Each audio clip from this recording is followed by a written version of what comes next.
Jumpa lagi Sobat Tani dimanapun berada. Hari ini teman-teman kita ngebahas sedikit tentang bercak daun ya. Jadi bercak daun, kemudian layu fusarium, berikutnya adalah layu bakteri.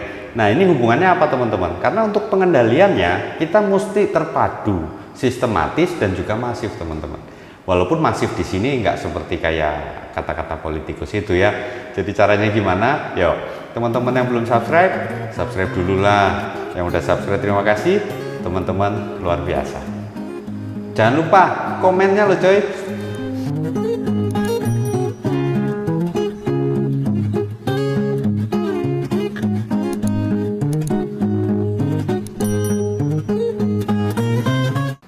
Oke teman-teman ya, jadi untuk layu ini teman-teman sebelum kita ke bercak ya, supaya lebih jelas saja semuanya saya gabungin ini 3 materi ini. Jadi teman-teman ngerti, oh sebenarnya dari awal masalahnya gitu loh ya. Jadi yang layu ini yang pertama adalah layu bakteri ya, kemudian yang berikutnya adalah layu fusarium. Nah awal sekali teman-teman ini dari layu bakteri teman-teman, baru nanti dia ke layu fusarium. Bedanya apa? Bedanya cirinya kalau layu bakteri itu teman-teman dia cuma butuh waktu 2-3 hari untuk menginfeksi tanaman ya. Nah jadi kalau ini 2-3 hari ya, ini repotnya apa? Kadangan kita nggak sempat kendalikan, ujung-ujung mati. Dia langsung tiba-tiba layu aja gitu ya. Nah, kita nggak tahu kapan dia infeksi atau layu. Nah itu kalau layu bakteri.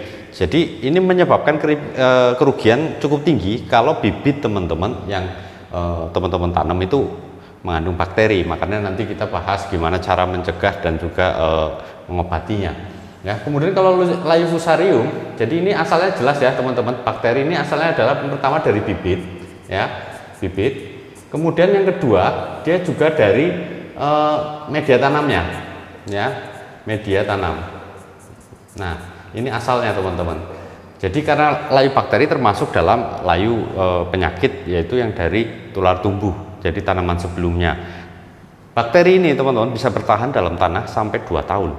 Ya, jadi kalau kita nggak kendalikan ini teman-teman tanam di situ besok bisa kena lagi gitu loh. Makanya kita mesti kendalikan di awal untuk layu bakteri.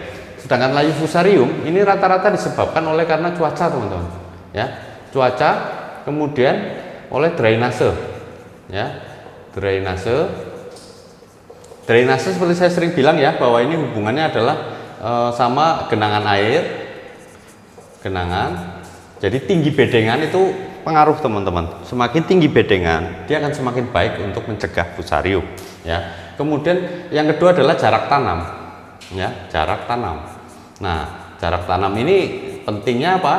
Supaya nanti kalau dia nggak terlalu dekat, berarti kalau ada layu bakteri terlalu dekat nanti kenanya ke sebelah-sebelahnya terus. Kayak video yang kemarin itu ya, yang cara kerja patek itu sama dengan layu-layuan juga begini teman-teman, karena dia bentuknya jamur ya. Nah jamur itu kalau dia nemplok ke tanaman di sebelahnya, di bawahnya, ya udah kena semua ujung-ujungnya. Nah kemudian yang berikutnya bukan layu yaitu bercak daun ya. Ini penyakit tersendiri, bercak daun, tapi penyebabnya adalah sama ya. Ini penyebabnya bercak daun teman-teman, karena cuaca yang hujan panas, kemudian dia juga kelembaban tinggi. Nah ini pengaruh. Kalau musim panas atau musim kemarau, serangan tetap ada teman-teman ya. Bukan berarti musim panas nggak ada serangan jamur, tetap ada, tapi memang agak berkurang. Tripnya yang banyak, kutunya yang banyak kalau cabai. Nah kalau hujan, layu sama bercak, ya kan? Nah kalau bercak ini sebenarnya nggak terlalu repot-repot teman-teman. Cuma nanti kita bahas saja dari sini biar enak pengertiannya ya. Jadi untuk layu bakteri ini pertama-tama teman-teman ya harus siapkan bibit yang baik ya. Mau bibit F1 maupun itu bibit turunan, terserah teman-teman biasa pakai yang mana gitu ya. Bibit lokal gitu atau mau bibit yang pasti, kalau kita yakin kan F1. Tapi kalau teman-teman bikin bibit sendiri, pilihlah dari tanaman yang terbaik, tanaman yang punya vigor bagus ya kan, dia tegak gitu, kemudian batang oke, kemudian buahnya juga oke, tidak ada serangan di situ ya. Pilih bibit ini yang baik. Kemudian dari bibit ini yang pertama adalah pemilihan tadi ya, pemilihan. Kemudian yang berikutnya teman-teman harus perlakuan benih teman-teman ya. Nah perlakuan benih ya kan. Nah, perlakuan benih ini teman-teman mesti rendam tetap pakai air hangat, atau mungkin teman-teman mau jemur dulu bibitnya juga boleh, itu double proteksi ya. Kita jemur dulu, setelah kita jemur besoknya kita rendam pakai air hangat dan juga dengan penggunaan POJ ya baiknya. Kemudian kita tambah bakterisida teman-teman ya, bakterisida. Nah, bakterisida yang bisa dipakai macam-macam, merek kan macam-macam ya, yang penting bakterisida aja di kemasan kayak Agrip, Nordok itu bisa ya. Kemudian yang dari Nufarm juga ada Starnet kalau tidak salah ya, itu bakterisida juga, itu bisa dipakai teman-teman ya, bebas merek lah, intinya bakterisida. Nah, kalau teman-teman sudah memperlakukan bibit dengan ini, kemungkinan untuk dia ada layu bakteri bisa berkurang teman-teman ya. Nah, cuma yang jadi masalah adalah sekarang dari media. Nah, media tanam ini sering sekali jadi kendala di layu ya, jadi layu dan bercak. Kenapa? Kurang porous teman-teman, kurang apa ya, terlalu nyimpen air lah, becek gitu. Apalagi teman-teman pakai kohe, bukan saya anti kohe ya, sekali saya ini susah teman-teman, kadang-kadang teman-teman yang organik komplain sama saya, Pak bikinin yang organik gitu loh. Besok kita buatin ini deh, cara fermentasi kohe yang paling bagus teman-teman. Saya jamin ini paling bagus, belum ada di YouTube. Makanya teman-teman yang belum subscribe wajib subscribe biar nggak ketinggalan ya. Nah, jadi untuk media tanam, kalau teman-teman yang baru pemula, baru mau belajar biar happy, saran saya beli media tanam di toko pertanian. Itu ada, biasa sekarung kecil itu kurang lebih berapa, 15 sampai 20 kilo, kayaknya nggak nyampe ya, 15 kiloan lah. Itu kan murah, 20.000 paling gitu. Nah, itu kan udah bersih, bebas dari bakteri ya. Nah, itu teman-teman bisa pakai itu. Nah, kalau kita yang belum biasa ini yang masalah ya kan. Nah, media tanamnya diapain? Jemur teman-teman. Mana yang mau kita pakai jemur sampai apa namanya ya, kalau saya itu biasa kita ambil tanah yang mau buat itu kita jemur ya, diayak dulu, terus kita biarin angin jemur segala macam, kemudian kita kasih apa, seperti biasa M4 teman-teman ya, media tanam ini ya, M4 plus molase ya. Jadi waktu setelah kita jemur, M4 sama molase campur, aduk, semprot tanahnya, balik ya kan, semprot lagi, balik, tutup ya. Berapa hari? Nggak usah lama lah, kalau itu kan nggak ada kohenya, kalau kita ya nggak ada kohenya, jadi itu cukup 2-3 hari selesai. Kita taruh di polybag kalau teman-teman mau pakai polybag, atau mau pakai potre semai, pakailah potre semai, nggak ada masalah, taruh situ. Itu berarti yakin kita. Nah, kalau pakai potre semai lebih enak lagi, teman-teman bisa guyur pakai H2O2 ya. Jadi untuk media tanam supaya bersih, teman-teman boleh pakai H2O2. Dosisnya berapa untuk pengocoran? 30 sampai 50 sampai 60 sampai 60 mili per 15 liter teman-teman. Kemudian teman-teman kocor di media semainya. Setelah itu kita biarkan 2 hari sampai agak kering ya, jangan terlalu basah kita taruh bibit di situ, nanti repot. Apa yang ada ini fusarium, karena kelembapan udara tinggi pas dia tumbuh. Nah, di batangnya itu nanti mulai tumbuh jamurnya, karena cuaca kan mempengaruhi teman-teman. Jadi air sama cuaca kerjasama untuk menumbuhkan jamur di situ loh. Jadi media tanam itu jangan terlalu basah, tapi jangan kering ya, kelembaban harus dijaga.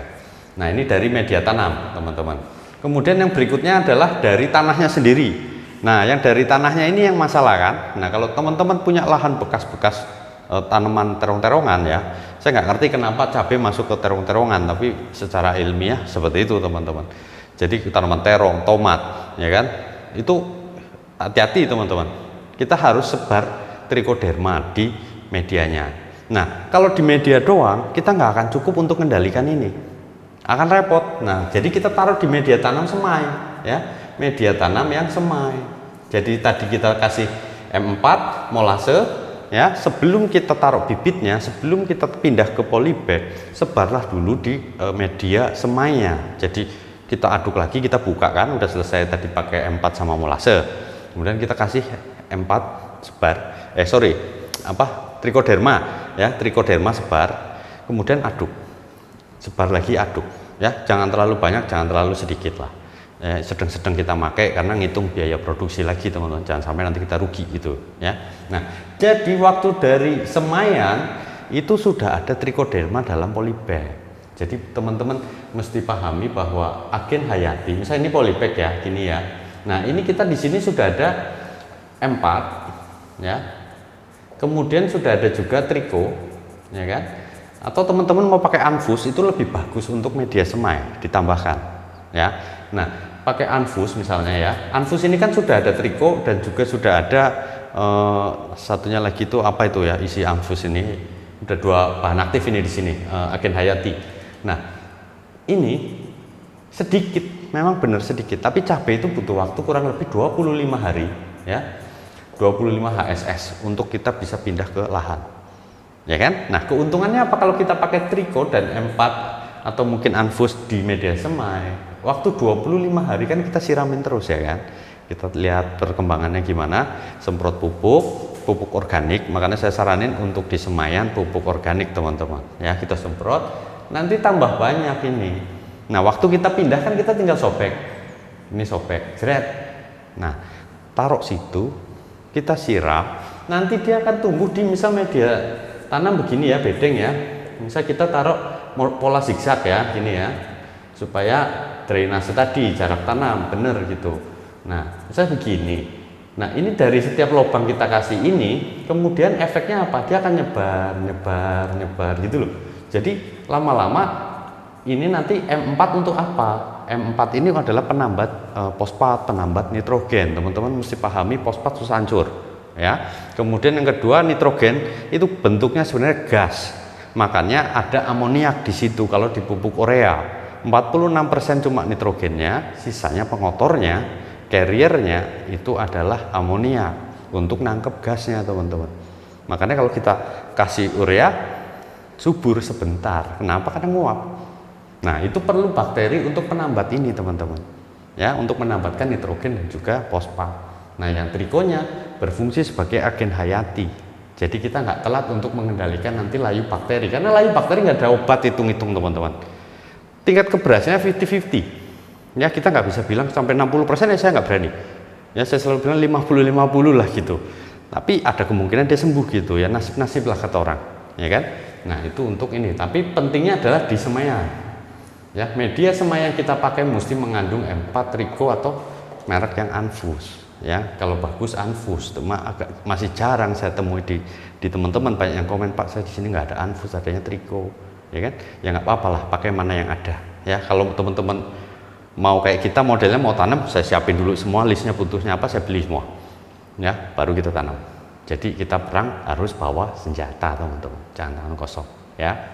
Nah, kemudian setelah dari media semai ini sini, kalau teman-teman pengendalian ininya secara sistematis itu pola kita teman-teman, pola kopi to brew versi 21 itu tadi teman-teman mulai pakai. Kapan untuk pengendalian layu bakteri ini ya? Jadi ini saya hapus dulu teman-teman ya.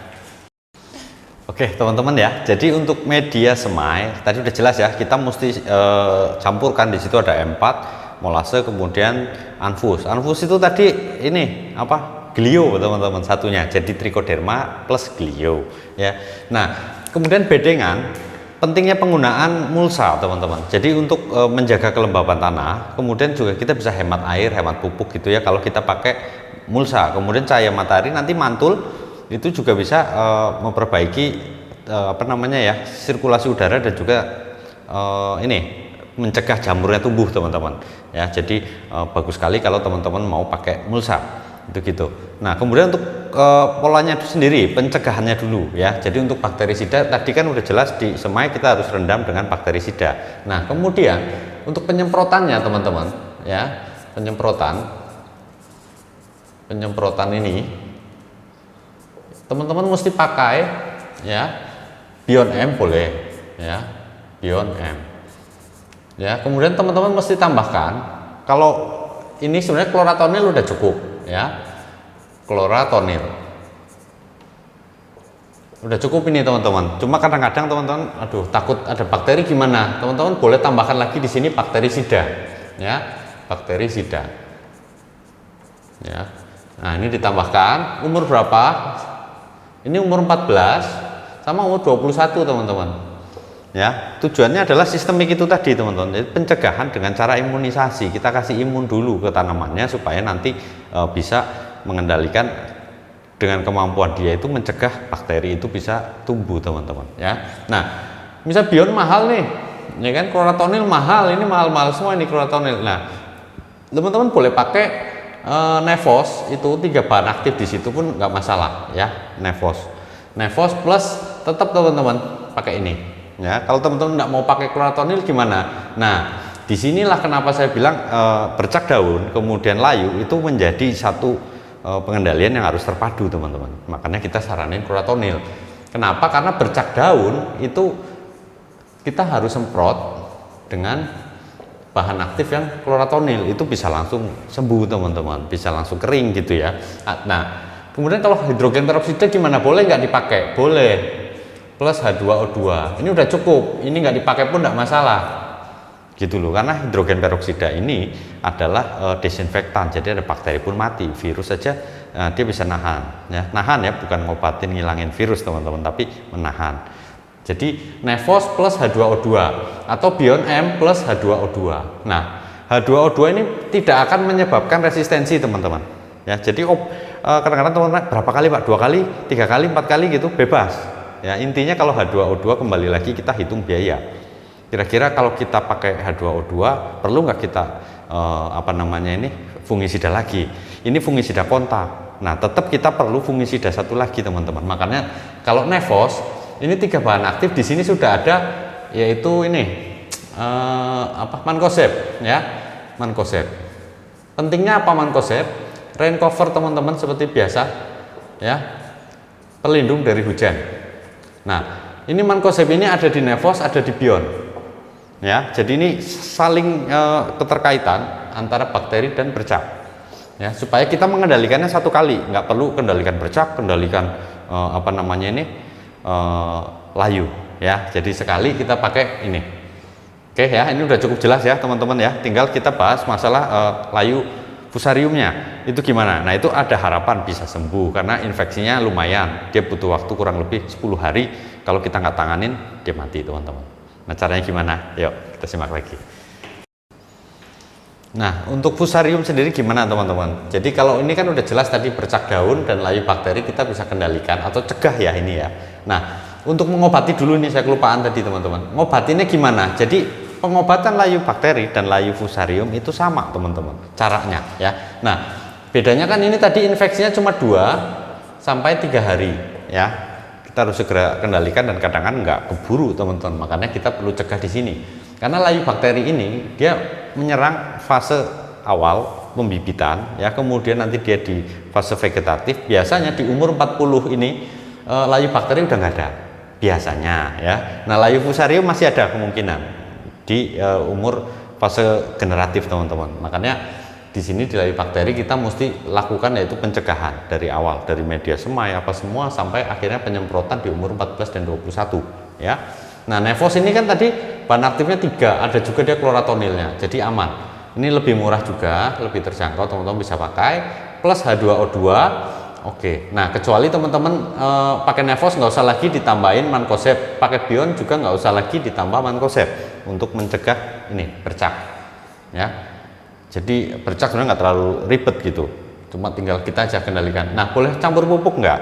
Boleh, teman-teman boleh campur pakai yang paling baik itu adalah kalsium. Ya, kalsium nitrat mau musim hujan musim panas, kalau kita kalsium nitrat andalan itu aja, teman-teman, karena lebih nyata efeknya buat tanaman ya. Nah, kemudian layu fusarium ini infeksinya berapa hari, teman-teman? Ini maksimal 10 hari ya, maksimal 10 hari. Nah, kelihatan habis itu setelah 10 hari. Nah, ini enak, kita masih bisa kendalikan, teman-teman. Nah, kendaliinnya gimana? Jadi misalnya gini ya, di sini misalnya ada yang kena layu nih, satu ini misalnya ya, di sini ada layu. Nah, cara kita kendalikan adalah kita mesti kocor, teman-teman ya, bisa layu bakteri maupun layu fusarium, caranya sama, obatnya juga sama, teman-teman ya. Layu bakteri atau layu fusarium selain kita ini nyemprot itu cuma nyegah ya, bukan ngobatin, teman-teman ya, yang fusarium maupun yang bakteri, teman-teman. Nah, ini kita mesti kocor ya. Keduanya ini kocor, kecuali bercak cukup semprot pasti sembuh.